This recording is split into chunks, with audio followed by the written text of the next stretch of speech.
Il y a une convention citoyenne avec 184 participants, convention citoyenne sur la fin de vie, et ces participants se sont prononcés majoritairement en faveur d'une évolution de la loi pour une aide active à mourir. Alors, Pierre Juston, bonjour. Bonjour. Vous êtes administrateur de la DMD. Qu'est-ce que ça veut dire exactement, aide active à mourir? Qu'est-ce que ça signifie? Ça signifie simplement une aide active à mourir, que la personne, c'est la première condition, c'est importante, la personne qui a toute sa lucidité, qui est face à une fin de vie difficile, avec une maladie incurable, avec des souffrances inapaisables, puisse, lorsqu'elle est confrontée à cette situation dramatique, avoir le choix de pouvoir effectivement avoir un parcours, par exemple, de soins palliatifs, on pourra en parler, mais aussi avoir le choix. C'est important, les soins palliatifs. C'est aussi décisif, c'est très important dans ce débat. Et puis par ailleurs, qu'elle puisse avoir le choix, ce qui n'est pas possible aujourd'hui, si elle le souhaite, de partir en choisissant le moment et la manière, dans le cas que j'ai indiqué tout à l'heure, avec les conditions que j'ai indiquées tout à l'heure. Alors justement, on sait que depuis 2016, il y a la loi Claes-Leonetti qui permet d'aller jusqu'à une sédation profonde et continue de certains malades jusqu'à leur mort, sans pour autant permettre de provoquer activement leur décès ou de leur en donner les moyens. Ce que vous voulez, vous, c'est de permettre de provoquer activement le décès et d'en donner les moyens. Exactement. Nous, ce qu'on veut, c'est la fin d'une forme d'hypocrisie. Si vous voulez, la sédation profonde et continue peut être une solution pour un certain nombre de personnes. Mais on se rend compte qu'il y a beaucoup de personnes pour qui ça n'est pas une solution, et dans beaucoup de cas dans lesquels ça se passe mal. Qu'est-ce que c'est la sédation profonde et continue? On vous endort, on vous donne un cocktail pour vous endormir, comme quand vous avez une opération générale. Oui. Et puis, on va arrêter de vous hydrater, on va arrêter de vous nourrir, et vous allez mourir d'une certaine manière de votre maladie ou d'une insuffisance rénale. En principe, c'est souvent le cas. Et donc, il n'y a pas d'aide active à proprement parler, mais on a bien mis en place un protocole pour que la personne, elle meure. Donc, il y a une forme d'hypocrisie à ne pas aller jusqu'au bout des choses. C'est déjà une aide active à la mort, quoi. Bien sûr, sauf que ça n'est pas vraiment actif, et on laisse malheureusement des gens dans des situations qui sont parfois cataclysmiques, et c'est pas la faute des soignants du tout, c'est la faute à cette loi qui est parfaitement incomplète. Et par ailleurs, cette loi, elle est incomplète parce qu'elle ne s'est pas accompagner des moyens suffisants pour les soins palliatifs. Nous, à la DMD, nous sommes pour la légalisation d'une aide active à mourir ou la dépénalisation d'une aide active à mourir, comme c'est le cas dans beaucoup de pays européens aujourd'hui. La Belgique, notamment, la Belgique, la Suisse, oui. Récemment l'Espagne. Vous voyez, il y a un certain nombre de pays, les Pays-Bas, Luxembourg, on pourrait en citer beaucoup, et puis au niveau international encore plus.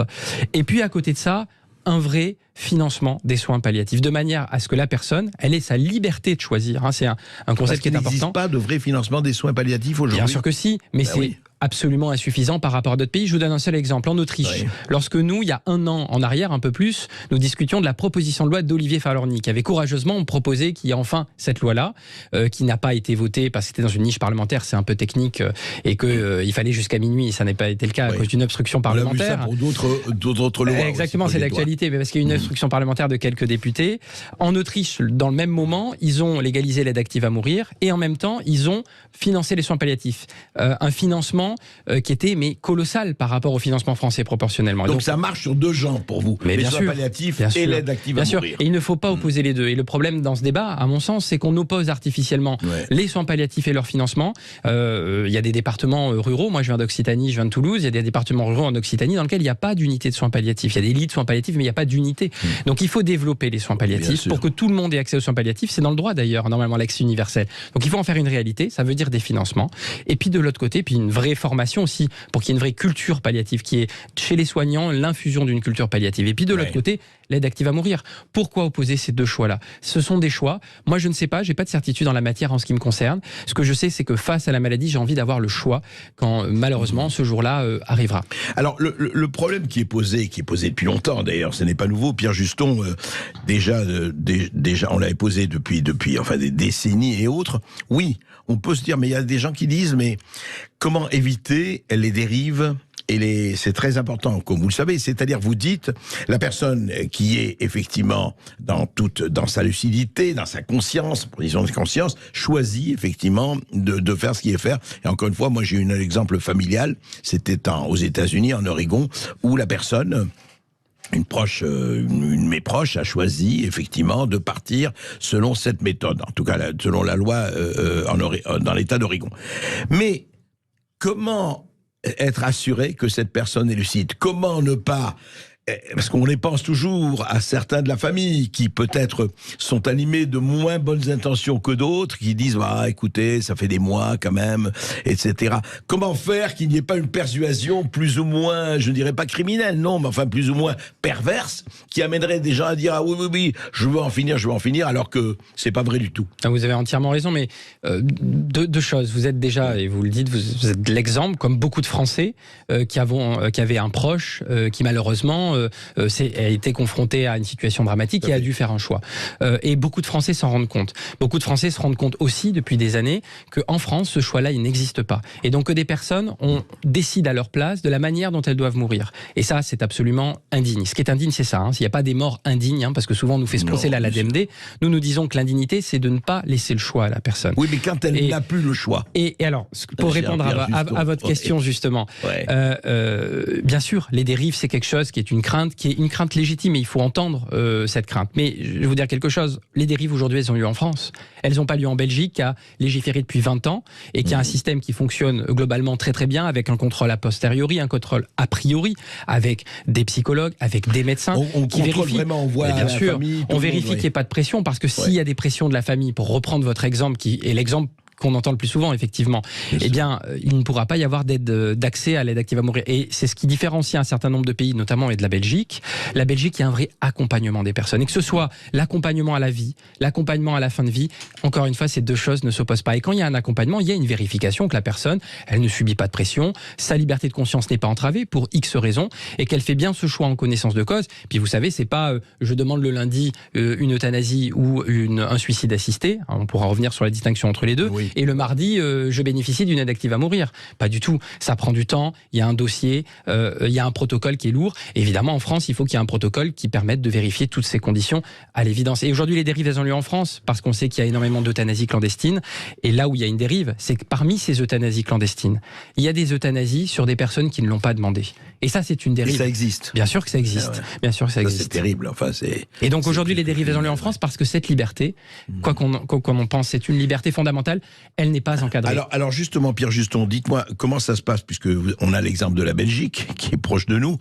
Combien de temps, par exemple, à supposer que quelqu'un dise voilà, moi je veux effectivement que l'on m'aide à mourir de la façon la plus, hélas, la moins terrible possible, enfin la moins. Et comment ça sert? Combien de temps ça prend entre, par exemple, quelqu'un qui le demande et quand on fait cet acte?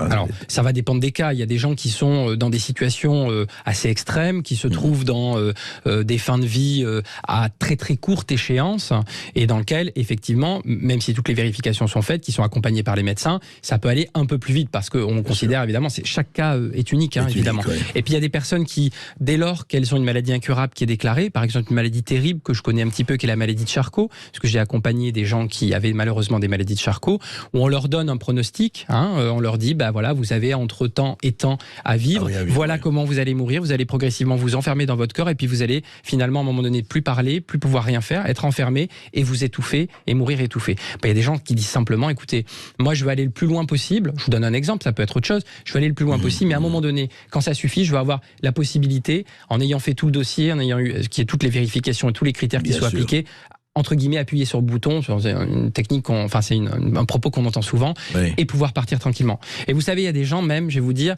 qui changent d'avis au dernier moment. Et c'est très bien d'ailleurs. C'est ça la liberté de conscience de la personne, et qui face à la situation, finalement, se disent, j'ai réfléchi. Et à l'inverse, le premier euthanasié en Belgique, c'était un prêtre, vous voyez, qui était plutôt contre. Et donc, des gens qui changent d'avis à l'inverse et qui disaient, moi jamais je ne voudrais bénéficier d'un truc pareil parce que c'est contraire à mes convictions, mais au dernier moment, face à la souffrance atroce et face à un certain nombre de choses que la personne ne pouvait plus supporter, elle était contente de pouvoir bénéficier de ce protocole. Et donc, juste pour revenir juste à la question que vous avez répondu en grande partie, cette aide active à mourir, cette activité consiste quand même à bien contrôler que le sujet ait toute sa conscience. C'est très important, parce bien que évidemment. Ça reste vraiment la question qui, évidemment, elle doit vous être très souvent posée, mais elle est posée. C'est la condition sine qua non. C'est ça, parce que c'est vraiment la liberté de l'individu qui est en question, et non pas... Et alors, effectivement, c'est vrai que quelquefois, on voit des gens qui sont dans le coma depuis 15 ans, et on se demande, dans un coma absolu, Alors, quelle différence soyons précis, Pierre Juston, entre euthanasie et suicide assisté. Alors, si vous voulez, les conditions sont les mêmes. Souvent, les termes font peur, hein, ces termes-là font peur. Euthanasie, ça fait peur. Alors, ça fait, je rappelle que euthanasie, la racine grecque, ça veut dire belle mort. Hein, donc, c'est pas la question d'euthanasier justement quelqu'un contre sa volonté. Ce serait un assassinat, un crime, donc c'est pour ça que ça fait peur. Mais là, il ne s'agit pas de ça, bien évidemment. Suicide assisté, ça fait peur parce qu'on pense au suicide, et on pense aux personnes qui sont suicidaires pour un chagrin d'amour, pour quelque chose dans la vie. Il ne s'agit pas de ça, les conditions restent les mêmes. Maladie incurable, la liberté de conscience de la personne et des souffrances réfractaires. Donc on est dans ce cadre-là. Après, c'est simplement technique entre les deux. L'euthanasie, c'est un soignant, c'est un tiers qui va pouvoir faire le geste pour la personne, si elle le souhaite, ou si elle n'est plus en capacité matérielle de le faire. Quand vous vous trouvez enfermé dans votre corps, que vous n'êtes plus en capacité de le faire, il faut bien qu'il y ait quelqu'un qui puisse le faire pour vous. Oui, parce qu'il peut y être quelqu'un qui ne peut plus parler, bien sûr, qui ne peut même plus s'exprimer. Et c'est là que rentrent en compte ce qu'on appelle les directives anticipées qui existent et donc que nous on veut développer. C'est l'ADMD qui particulièrement fait la communication. Vous insistez sur les directives anticipées. Bien sûr, qu'on rédige donc en amont et conditions. Si je me retrouve dans ce cas-là, j'ai pas envie de pouvoir continuer, et donc si on n'est plus en capacité matérielle de le faire, c'est quelqu'un d'autre qui pourra le faire.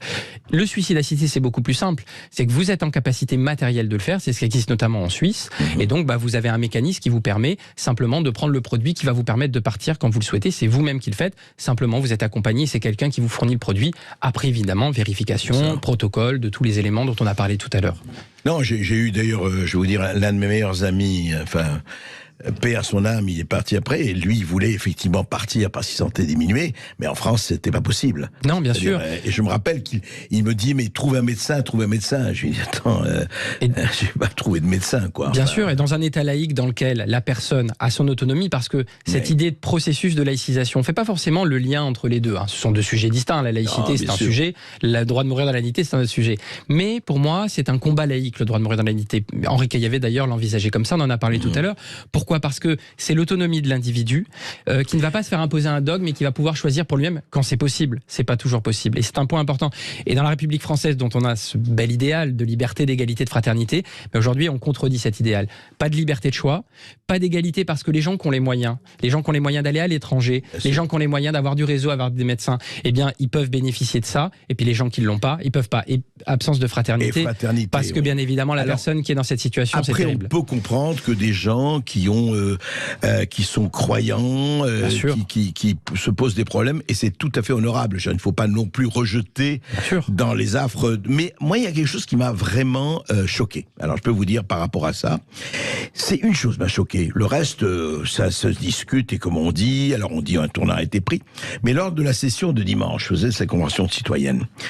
Les citoyens ont longuement, alors il y a vraiment à discuter des conventions citoyennes, parce qu'on en a vu certaines sur le climat et d'autres, bon. Mais enfin, admettons, les citoyens ont longuement débattu de la question des mineurs. À 56%, ils se sont prononcés pour que l'accès au suicide assisté leur soit aussi ouvert. Moi, j'ai été, je vous avoue, personnellement, extrêmement choqué par ça. Qu'est-ce que vous en pensez, vous ? Alors, par principe, on peut considérer que justement un mineur, par définition, il n'a pas sa liberté de conscience. Donc ça, on va être d'accord sur le principe, parce que par définition, à partir, l'ADMD, vous savez, la proposition de loi qu'on a faite, qui est disponible sur notre site, elle ne concernait pas les mineurs, elle concernait les personnes capables. Et donc on disait bien avec cette idée. En revanche, il faut le savoir, la sédation profonde et continue de la loi Claeys-Leonetti, et ils s'en sont aperçus à la Convention citoyenne, elle concernait tout autant les majeurs que les mineurs. Donc je pense que cette question des mineurs s'est posée, c'est une hypothèse en tous les cas, notamment pour cette raison-là. Moi, si vous voulez, mon avis personnel, c'est qu'il y a une différence entre un mineur de 12 ans et un mineur de 17 ans et demi. Je pense que... vous savez qu'il y a une tentation souvent suicidaire chez les mineurs, bien sûr, chez les jeunes. Bien sûr. Et il faut faire très attention, parce qu'il peut arriver en disant... Nous sommes entièrement d'accord, et nous ne voulons pas ouvrir ce droit pour des personnes... Vous avez vu ce qui s'est passé avec les harcèlements sur le net et compagnie. Nous ne voulons pas que ce droit soit ouvert à des gens qui voudraient simplement suicider pour des raisons de chagrin d'amour, comme j'ai dit tout à l'heure, ou de harcèlement, bien évidemment. Ce serait absolument absurde. Nous, on met bien comme condition d'une maladie incurable. Et malheureusement, les maladies incurables, les mineurs peuvent également avoir des maladies incurables et mourir dans d'atroces souffrances de la même manière que des majeurs et des personnes très âgées.